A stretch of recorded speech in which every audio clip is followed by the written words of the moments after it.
That was not only a loss for the Dallas Cowboys, but it was a punch in the face with the sad, cold, and hard truth that they're facing. And we'll get into their sad reality right now on A to Z Sports Dallas Primetime. Here we go.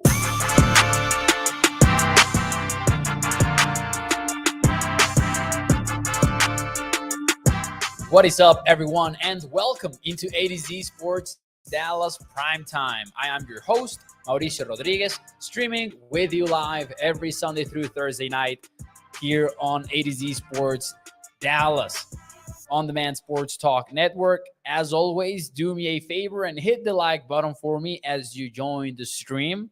It is, let's say it, a tough Monday night for Cowboys fans.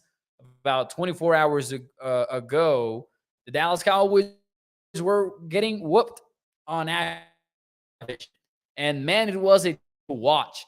Mainly because obviously you know about the implications of the game.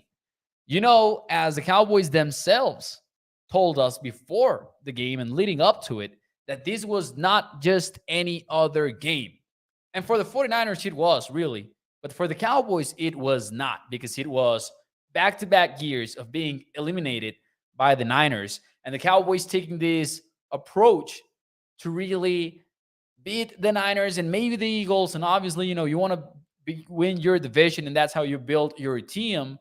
But I think that the Cowboys and the Niners were really correlated, or, they were tied together during the entire offseason. The Cowboys traded for Brandon Cooks, and we were like, oh, next time that we face the Niners, they're not going to be able to take away CD Lamb from Dallas because they'll have to worry about Brandon Cooks and this, and the offense will be different. We talked about the full, healthy offensive line. It is a different combination than the Cowboys had on January 22nd when they lost to the Niners. So this time it might be different. The Cowboys fired or mutually parted ways, if you want to call it that, Kellen Moore to beat the 49ers. It didn't have anything to do with the Cowboys' performance during the regular season.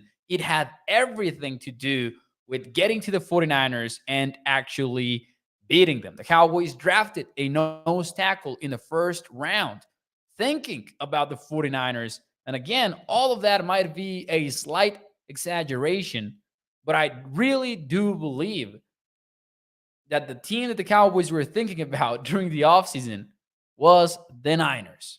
The Niners, the Niners, the Niners. Because even though the Eagles are a pretty good team, they do have a good matchup or a favorable matchup against the Eagles. Like historically, they've done pretty well against them with Dak Prescott at quarterback. But still, the Niners have been that boogeyman for the Cowboys. And the sad reality that the Cowboys were met with on Sunday night is that they're not on their level. The Cowboys are not on the 49ers level. Some people want to make it about the quarterback. Fine, have at it. It's not just about the quarterback position. Because, man, the 49ers beat you in the trenches. The matchup that the Cowboys were supposed to be able to exploit against San Francisco was their wide receivers against the 49ers cornerbacks. And you noticed that the Cowboys believed the exact same entering this game because they started to fire some deep shots early in the game and somewhere around the first half. Like the Cowboys were taking some shots. It never panned out for them. Dak couldn't connect with CD Lamb. He couldn't connect with Michael Gallup, with Brandon Cooks deep. The only deep shot that we saw the Cowboys be efficient in was the Kevontae Turpin play where he scored. Other than that, nothing going for Dallas on offense. It took them 5 offensive drives to even move the chains. The Cowboys didn't have red zone woes because they never got to the red zone in the game. It was a very painful reminder that the Cowboys are not up there with San Francisco. You can have Brandon Cooks, amazing. He might open up some stuff for CD Lamb, but the 49ers are choosing between all-pro caliber players on offense. They're choosing whether they go with Christian McCaffrey, George Kittle, Brandon Ayuk, Devo Samuel, They're not the same. They're not the same. And we knew what the San Francisco 49ers were all about. We've known for years now because they've been main characters in the NFL for multiple years. They've been to Super Bowl recently. They've been to the Super Bowl recently. They've been to the NFC Championship game even more recently, like literally months ago. But we thought that the Cowboys maybe had taken a step forward, and the Cowboys themselves believed so too. It was clear on Sunday night that that's not the case. And I'm going to get into some of the comments here pretty quickly, but I did want to start by saying that Cowboys moved the chains only 8 times versus the San Francisco 49ers, who moved it 25 times. The Niners had 421 yards of total offense. The Cowboys had under 200. Third down was maybe where the Cowboys were pretty much in line with the Niners, 4 of 11 versus 6 of 11, but even that is not the same. 6.3 yards per play for the Niners, only 4 for the Cowboys. They weren't able to run the football. They were not able to pass the football. They turned the ball over 4 times. You know, the Cowboys were 3 drives into the game, offensively speaking, and they had picked up 6 yards total. 1 in the first drive, another yard in the second drive, and then in the third drive, they did pick up 4. Only it happened in the play that Tony Pollard happened to fumble the football. 6 touchdowns versus 1 touchdown. And 22 minutes of possession. Let's make it 23 if we round it up, versus 37 of the 49ers. It was a team that is aspiring to sit down at the big boy table with the Niners and even with the Eagles, and they're still confused looking at the kids menu instead. That's what Sunday night was for the Cowboys. And this is what sucks the most about the whole thing. You think about the Cardinals game and you think about how painful that was, but still there's that deep feeling inside of us that it's like, man, if the Cowboys and the Cardinals run it back 10 times, the Cowboys probably win 7 out of 10 times, if not more. But there's this feeling of certainty that if the Cowboys and the Niners run it back 10 times, the Cowboys are lucky if they get 1 versus San Francisco. And that's because they're clearly the best team. They're clearly the better roster. They're clearly the better coached team. And they have a favorable matchup against the Cowboys too, which counts. They match up well against Dallas. They have Dallas's number. I don't know if you guys saw George Kittle wearing that t-shirt. I'm guessing that you did. He wore a t-shirt underneath his jersey with the F Dallas messaging. And somebody reached out to me and said like, hey man, every team plays its Super Bowl versus the Cowboys because they're America's team and this and that. That's not why George Kittle was wearing that shirt. This was not the Super Bowl for the Niners. The Cowboys were talking about it being a bigger game. The Niners were just doing the same thing that they do to every opponent.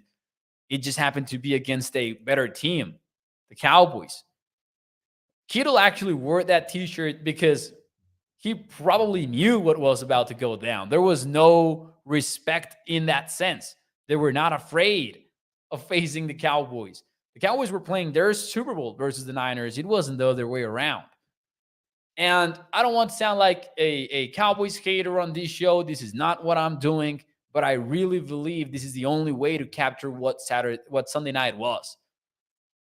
It was really a punch in the mouth and a bucket of iced water on Dallas. They're not the team that we thought they were. They're not the team that they thought they were. And the Cowboys themselves said it. How about Mike McCarthy bringing in the painful truth in his press conference?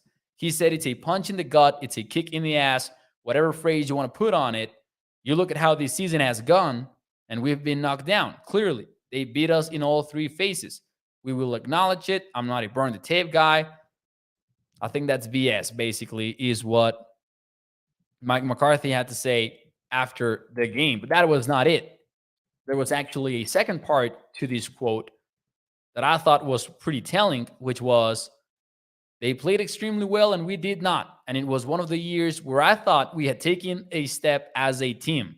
I didn't see this coming. We did not hit the mark at all today. Now, listen, we have a lot to say about Mike McCarthy too, and we'll get to that. But in this sense, he's totally right. He's totally right. And of course, Cowboys fans do not even want to hear it because they would much rather see the Cowboys back up everything that they have to say on the field. But McCarthy actually kept it pretty real here, and he said it was one of the years where I thought we had taken a step as a team. I thought as in we did not. So that's where things stand, even 24 hours after the Cowboys' humiliating loss. It's the only word, it's the only phrase that you can put on it. It's humiliating, honestly. Total team failure, as Christy says here in the chat. Both sides of the ball, players and coaches, total failure. And that's important to say, Christy. I agree with you. Here's why. People want to make it about the quarterback. And one of the biggest things that I came away thinking about the game was Brock Purdy, and we talked about it during the week. Brock Purdy deserves a lot of respect, man. He is doing some good stuff for San Francisco. I agree that he's on a very favorable situation. There's nothing that he can do about that. It's not his fault that he plays for such a talented offense and for such an amazing coach in Kyle Shanahan. It's not on him. That's not his fault. What is his responsibility and what he is accountable for is the fact that he's taking this 49ers offense to a level that we did not see with Jimmy G. And obviously, we did not see it with Trey Lance because we didn't even get to see Trey Lance run the 49ers offense because he lost the job to Brock Purdy. I mean, I know he was injured and everything, but so was Brock Purdy. He was coming back from a UCL surgery this offseason, and Lance didn't put up a fight at all. In fact, that's why he was traded to Dallas. So I want to respect Brock Purdy for all that he did. And this is in no way hate on Purdy, what I'm about to say. But those of you who are trying to make it about the quarterback, be completely honest with yourself and answer me this.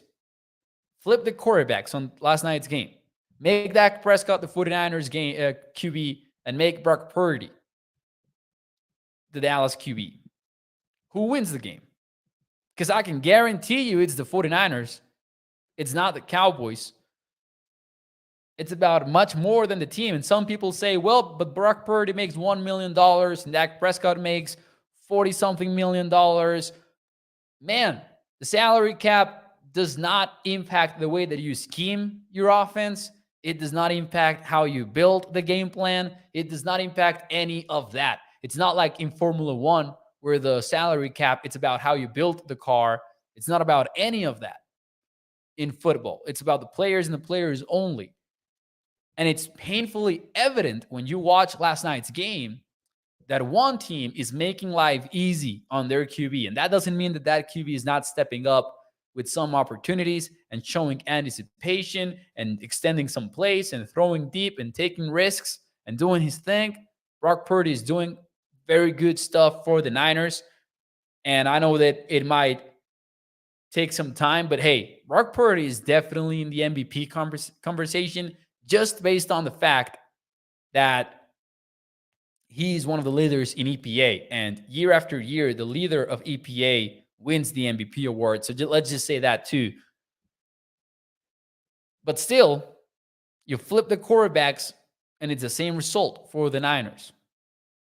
So I'm not even trying to say, and we'll get into this conversation from Tommy915 here. Not trying to say that Dak Prescott played a good game at all yesterday because he clearly did not. And it's 3 times now versus the 49ers where he's absolutely looked lost. But one of these teams, man, one of these teams is clearly scheming better, making life easier on your quarterback, scheming guys wide open, using motion, using switches, using all kinds of stuff. And the Cowboys, man, everything feels so difficult for them. Everything is this player has to win versus this player. You never see a wide open read for the Cowboys. It isn't happening right now. And that sucks to see, man. It really does.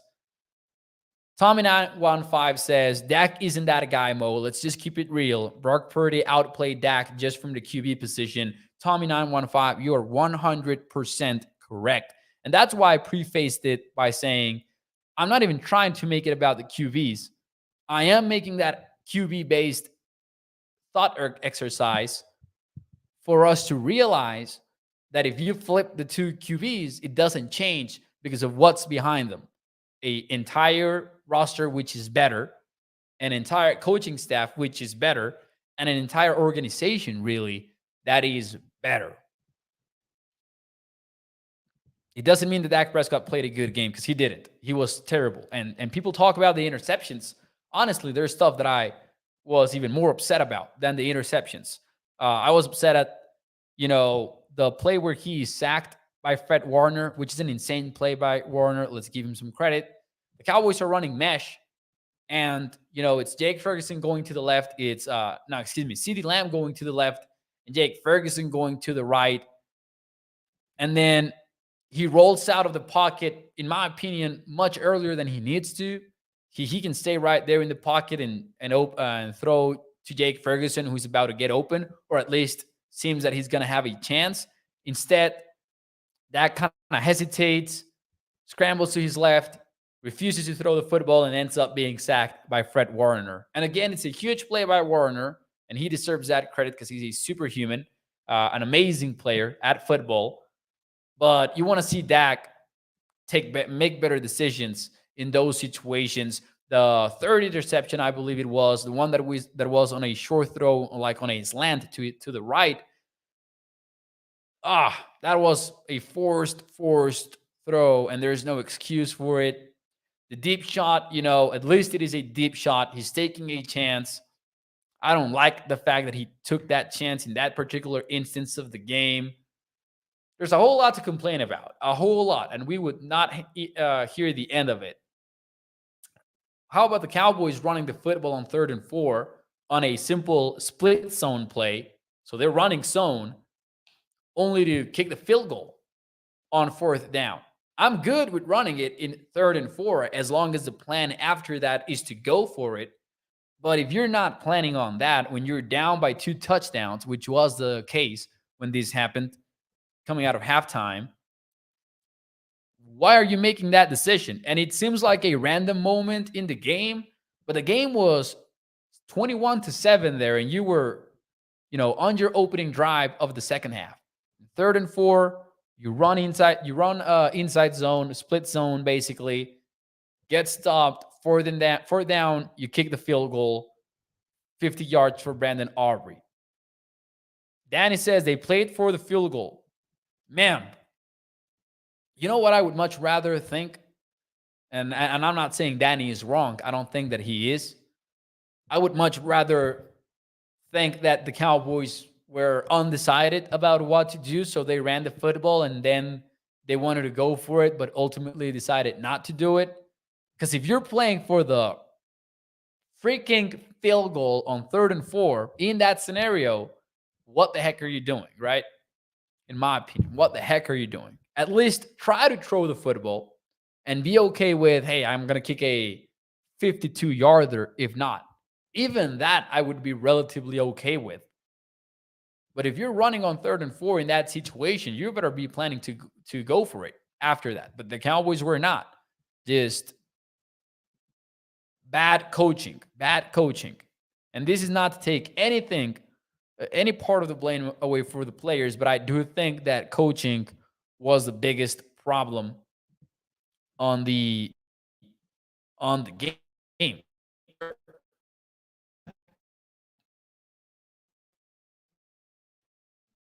I mean, if it's saying that Danny is wrong again because he's, for example, as the run per goal, is Danny that's the problem.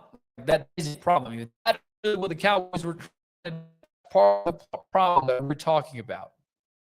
Now, some of the picks, I do agree with some of the people that say, man, the game was over by the time the interceptions happened.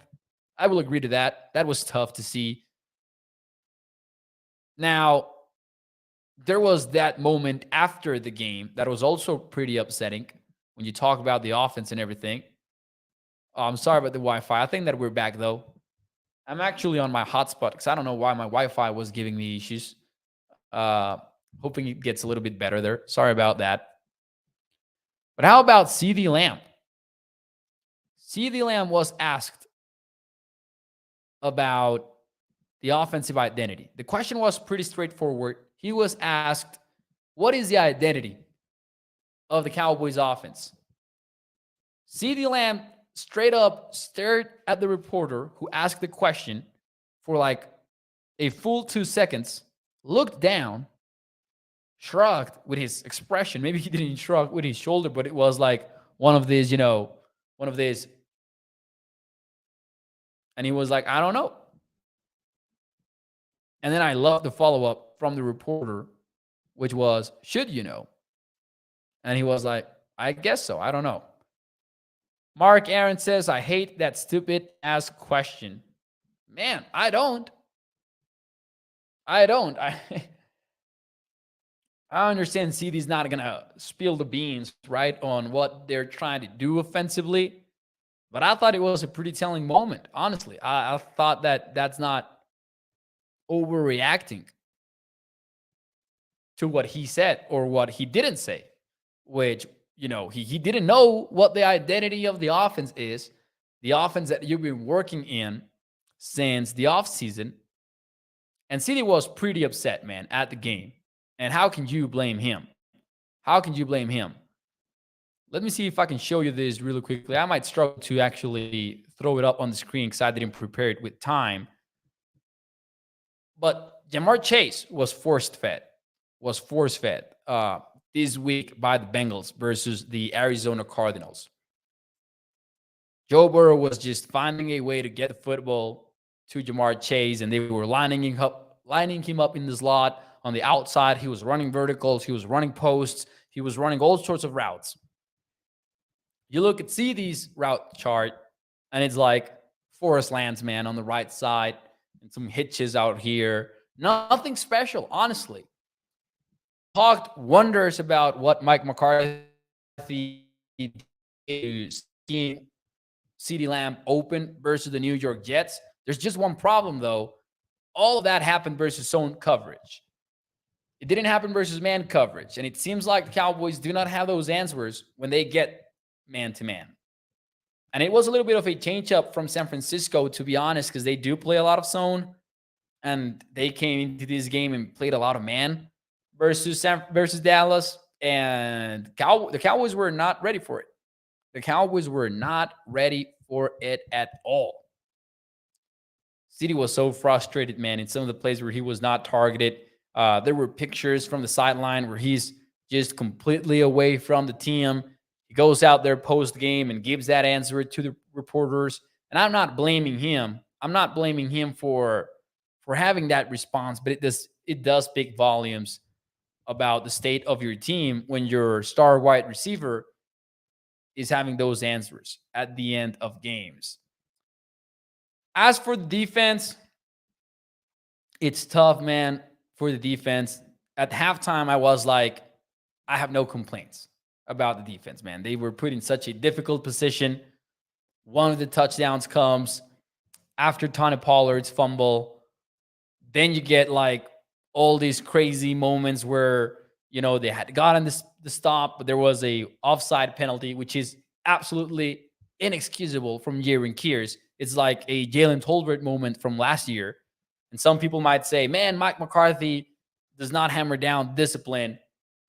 It's the NFL. Your head coach does not have to tell you how to line up. And make no mistake about it, Mike McCarthy, as I said earlier in the show, to me was terrible last night. And it's the main reason probably why the Cowboys lost versus the 49ers.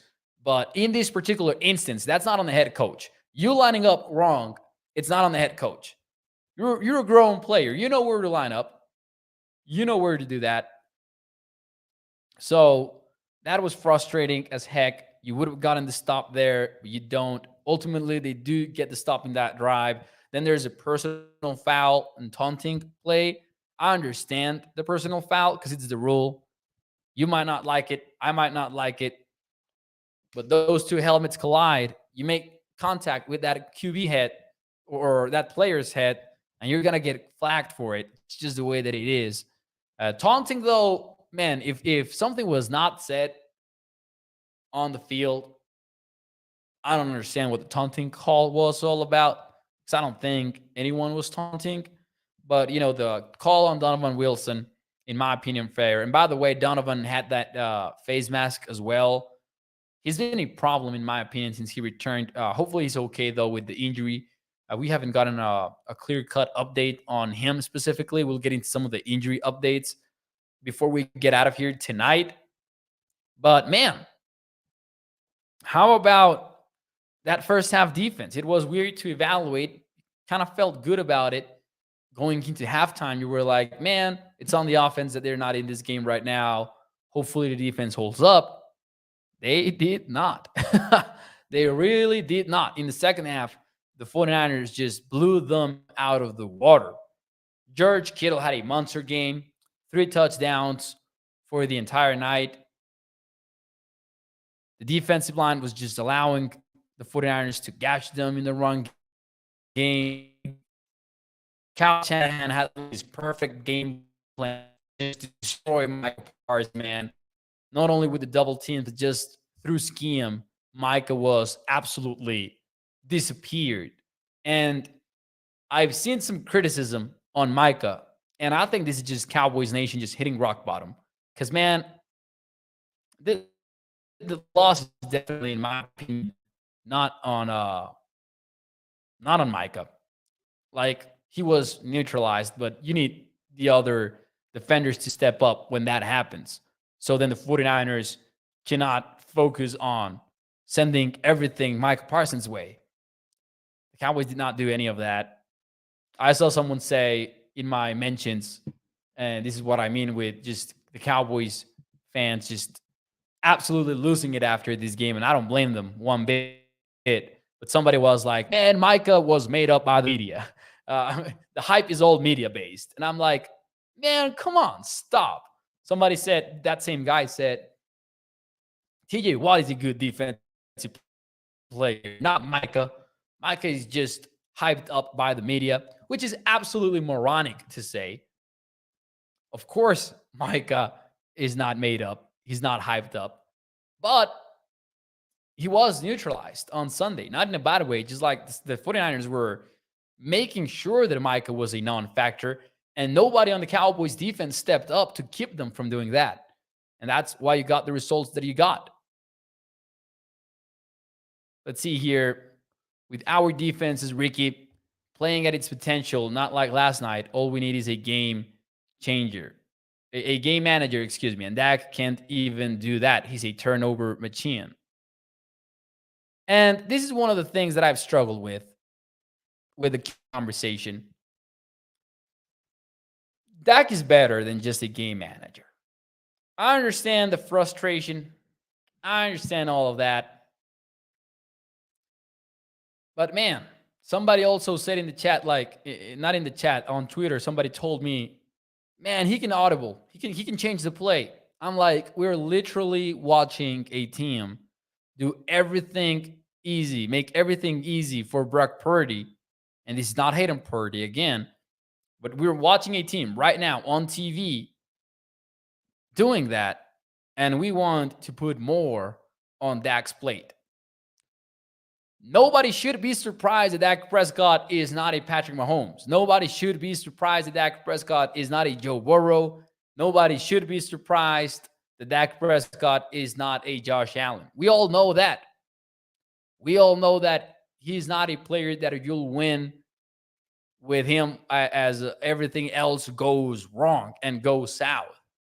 The bad news, though, for people who would like him to be that, is that good luck finding one of them. It's not going to be easy at all. It's not. That's why the first round QBs that are drafted many of these years are like Mac Jones and Daniel Jones. And I felt like I was targeting the Jones there for a little bit. Zach Wilson. There's a reason why teams are trading for Jimmy G and teams are happy to land Derek Carr. I understand the frustration at the QB position. I just think that some people have like this unrealistic expectation for what your QB should be. I would also love Patrick Mahomes. Signing me up for Patrick Mahomes, man. We'll talk about that in a little bit, Mark. Thank you, though. Is that like an official update that happened while I was live, or what do you mean? Let me know in the chat, though. I would appreciate it. Or is it just the expectation for LVE to go on IR? We'll talk about that, though, in a minute. Guru says, I disagree with Mo. We Cowboys are still considered America's team. And sure, the Cowboys are considered America's team. It's nothing to do with the actual football that's played on the gridiron, though. It has to do with the marketing stuff, with the brand, with the TV ratings. That's what being America's team is all about right now. But the Guru says, so we are every NFL team's Super Bowl, including the Niners. Man, Cowboys do not get to claim that. I'm sorry, they don't. I'm sorry, but they don't. I heavily disagree with that. I'll tell you who is everyone's Super Bowl today. It's the Niners in the NFC. It's the Chiefs in the AFC. Those are the teams that have those targets in their back because they're the good teams. Because everyone wants to prove to the NFL that, hey, we can beat the Chiefs, man. They might be the Super Bowl champions, but we can get them. The 49ers might be the clear-cut favorites in the NFC because they're 5-0 and dominating everybody that's put their way. We can beat them. That's our Super Bowl. But the Cowboys being America's team is about the fact that, hey, most watched game of the season was this Sunday night. And Monday Night Football versus good old Kellen Moore, a lot of people are going to tune into that. And, you know, when the Cowboys play, let me look for a bad game here. When the Cowboys play the Carolina Panthers in Week 11, that's going to be one of the most watched games of the week. That's America's team. That's what America's team means. But Dallas did not get to claim that this was the 49ers Super Bowl because it really was not. And it's as simple as looking at the quotes leading into the game. Who was talking about this being a bigger game than just any game? It was the Cowboys. Who was talking about being pissed off entering the game? It was Dak Prescott. The Niners were like, oh, yeah, man, it's another game. We're 4-0. We're trying to get to 5-0. Let's do it. And they did it easily. It's tough. It was a reality check. I thought entering the game that the Cowboys had improved, that the Cowboys could hold on with them, that the Cowboys had a shot at winning the game. That was a pick. We did cash the over, by the way, so we are now 4-1. But the 49ers cashed it for us, basically, unfortunately. But, man, it was confirmation that they cannot hang with the Niners. What does that mean for the season? Well, you're a long shot right now to win the division because the Eagles are still 4-0. Everything can happen. It's a long season. You do get 2 games versus Philly, which definitely helps. You cannot afford to lose any of those 2 now. But you also cannot afford to lose pretty much a lot of games now. You need to beat the Chargers. You need to get the Rams. You need to get the Giants again. You need to sweep the Commanders. The Cowboys, sure, they're still likely to make the playoffs. And as long as they don't face the Niners, I guess they'll be okay as, competing in the playoffs. Let's not, take this Sunday night game and just say, hey, man, listen, the Cowboys suck. They're done for. They're not going to make the postseason. That would be dumb, too, and that would be short-sighted, probably, in my opinion, at least, to not even give them a shot, even. However, I'm not picking the Cowboys if they face the Niners in the playoffs. Doesn't matter if they go 12-0. I'm not picking the Cowboys if they face each other in the playoffs because it's a matchup that favors San Francisco. As easy as that. Just keeping it real in that sense. And the Cowboys have more trouble now, though, with injuries, and we'll talk about that shortly, though. Before we do any of that, though, let me get into some of the comments here and do me a favor and hit the like button for me. Thank you so much for being here on the show. Every thumbs up puts Primetime in front of more and more Cowboys fans, and that way we can continue to help grow the show. Billy says, I almost would rather not make it into the playoffs at this point. We know who we are playing when we get there, and that's no dice, says Billy. I understand the feeling. Give me the playoffs, though. I'm here for the playoffs. And, hey, maybe you get lucky. It's the NFL, and maybe the Cowboys get to avoid the Niners, right? That would be pretty dope. Randy says, time to give one of the other QBs a shot. We have nothing to lose. Also, need a lot better play calling. I don't disagree with the play calling stuff. That's an issue, and we'll talk more about that throughout the week. I will say, though, you absolutely have a lot to lose. You change the quarterback, the season is done. That's not going to happen. The Cowboys are not going to bench Dak Prescott for Cooper Rush. Regardless of what my opinion of Dak is or what your opinion of Dak is, I'm letting you know as a friend, as your host of A to Z Sports Dallas Primetime, let me tell you right now, Cowboys are not changing their QB. They're not changing it for Cooper Rush, and they're not changing for Trey Lance, even though they traded for him. Let's just get that out of the way now. The one way where Dak Prescott could stop being the QB of the Dallas Cowboys in the short to intermediate future is if everything absolutely blows the heck up. Like, imagine everything blows up and the Cowboys have a losing record, and maybe they're within reach to draft somebody that they really like. Maybe they take him, and maybe they just play the negotiating game with Dak, and then in 2024, you never know what could happen. And even that feels like a significant reach to me. That's the only path towards any of that happening. In 2023, you're not seeing a QB change, and you shouldn't see a QB change because Dak Prescott, still pretty good, still one of the top 10 QBs in the league. Just try to rank them for me if you disagree. But the reality is you need to help him out. And the Cowboys are not doing that through their scheme. It's pretty much some difference here and there, but it's pretty much the same. You're not seeing motion. You're not seeing anything to make his life easy at all. I think we saw the first screen of the game until like the third quarter or even the fourth quarter. I don't even remember at this point.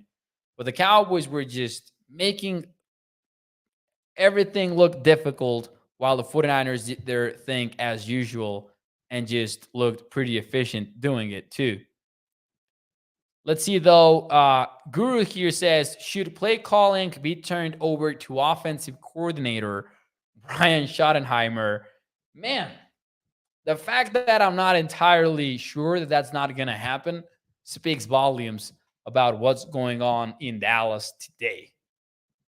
The fact that I could see this happening, I could see a scenario where Schottenheimer takes over the play calling, and it sucks that is even an option that we consider feasible when Mike McCarthy basically sent Dak Prescott out of here.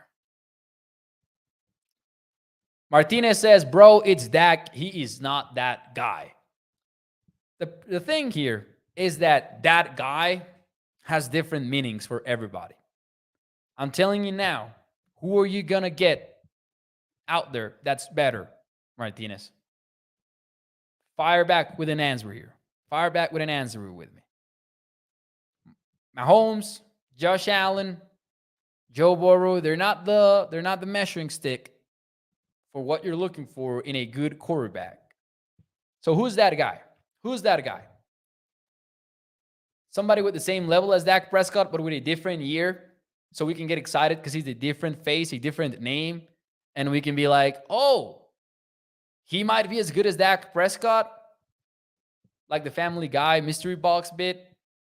Could even be a vote.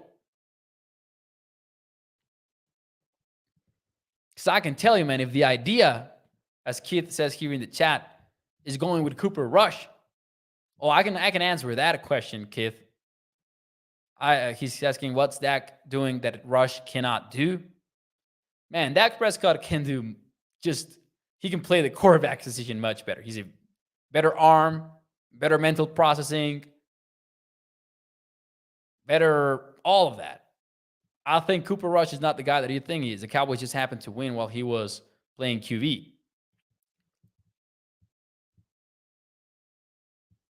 So we'll see.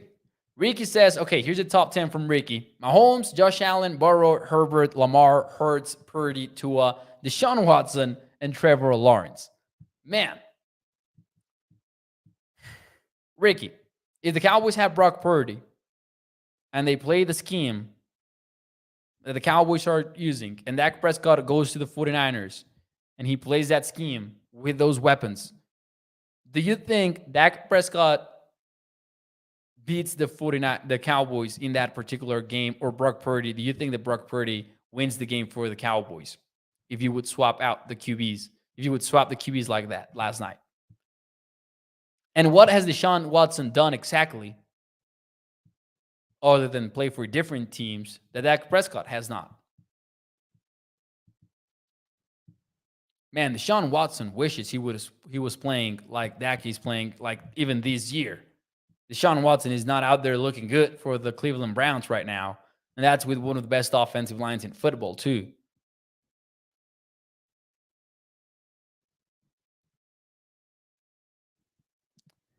It's just one of those things. Martinez says, you're right, bro. Anybody that can throw down the field seems like Dak is scared to throw down the field. It's like a lunar eclipse when he completes a downfield pass for more than 25 yards. I will say, one of the things that keeps Dak Prescott from being that top-tier QB that many people dream about, and that I would take if the Cowboys, like if you told me, hey, the Cowboys can have Patrick Mahomes, I wouldn't hesitate at all. I'll say that is kind of fair. Like, hey, Dak is rarely going to create and push the ball downfield as good as some of the really top guys do. He can throw the deep ball, but it needs to be a good situation, a favorable situation for him to do it. He cannot force the ball down the field. And honestly, even the elite guys cannot do it at the level that people imagine, because you see Mahomes and you see Josh Allen and Joe Burrow missing those throws all of the time. But the reality is that you're probably not getting anybody like that. Cowboys fans have thought, or like not every Cowboys fan, but like people who have called for Dak to be replaced have talked about Russell Wilson, have talked about Deshaun Watson, like in the past. I'm talking about the past. And it seems like every one of them have given us confirmation that, oh yeah, playing quarterback is actually pretty tough. And the Cowboys have one of the better guys in the league that can do that. He's still in the top 10 of the league. He's absolutely in the top 10 of the league. And it's tough. It's tough. I mean, I would much rather have an elite QB. I agree with all that. But it's not what this conversation is about. Not realistically, at least. But anyways, ladies and gentlemen, before we do get out of here, let's talk about some of the injury news. Because now the difficulty is raised for Dallas. Kevontae Turpin is expected to be out 4 to 6 weeks. Mike McCarthy said that he has a chance of practicing this week. Maybe he's right. Maybe reports are wrong. But the report so far is that Kevontae Turpin suffered a high ankle sprain, and usually that one takes 4 to 6 weeks for NFL players. So he might be out for a while. McCarthy's saying that that Turpin might practice, might indicate that things are different than what many believe. CJ Goodwin, McCarthy said that the Cowboys are considering putting him on IR. Adam Schefter is reporting that his season is done with a pectoral injury. The Cowboys have not confirmed it, but honestly, I'll probably say that Adam Schefter is right with those sort of reports most of the time. And then there's the one that really should worry Cowboys fans going into week 5, and that's Leighton Vander Esch. Obviously, Vander Esch suffering a neck injury is a major issue. He's had a long history of neck injuries, and he was a red flag, honestly, for many teams coming out of college, coming out of Boise State. He's headed to IR as well, according to reporters and according to Mike McCarthy himself, who said that, hey, we're looking at IR for Leighton Vander Esch. That would knock him out for at least 4 games, but we don't really know the severity yet of what is in store for Vander Esch. We don't know if it's really going to be 4 weeks, but if you go into IR, then that's the minimum, which means that the 53-man roster has the following linebackers. Take out a pencil and a piece of paper, because I'm going to dictate to you the linebacker room. Number 1, Damone Clark. That's the list. I'm done. I mean, sure, Marquise Bell is playing linebacker, but the guy is a safety. He weighs like a safety. He is a safety playing linebacker. And man, respect to Marquise Bell, because he's doing a decent, maybe we could call it a decent job for how difficult of a task that is. But the reality is the Cowboys do not have linebacker depth. They don't even have 2 linebackers that they can line up as starters unless they moved Dak Prescott. They moved Micah Parsons, excuse me, to linebacker. And then what does that translate to? You're losing your best player on the field on defense as well, which is why I'm slightly against moving Micah Parsons. But there really seems to be very few answers, and that's clearly one of them. But if you move Micah to linebacker, then you're losing your best defensive player as well as Leighton Vander Esch, because your best defensive player is Micah, but it's Micah rushing the passer. It's not Micah the linebacker. He can do a good job at linebacker, but what did he practice all offseason long? Practice edge rush. He went to talk to Andrew Whitworth to get better against the offensive linemen. He has been preparing to be a pass rusher, not an off-ball linebacker. And he's so athletic that he might go out there and surprise us all and play very good football at linebacker. But still, it's not going to be as big of an impact as somebody that's drawing double teams at one of the highest rates in the NFL and sometimes even triple teams. So that's a big concern entering week 5. I wouldn't want to see Micah in the second level. I would wish to keep seeing him play on the defensive line.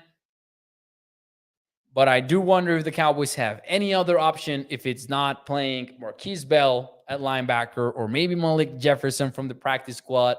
But the fact that they didn't even want to have Jefferson play over Marquise Bell at linebacker should tell us volumes about how they feel about him. Mikael Jones, the guy out of Syracuse that they signed, is probably not going to be a difference maker.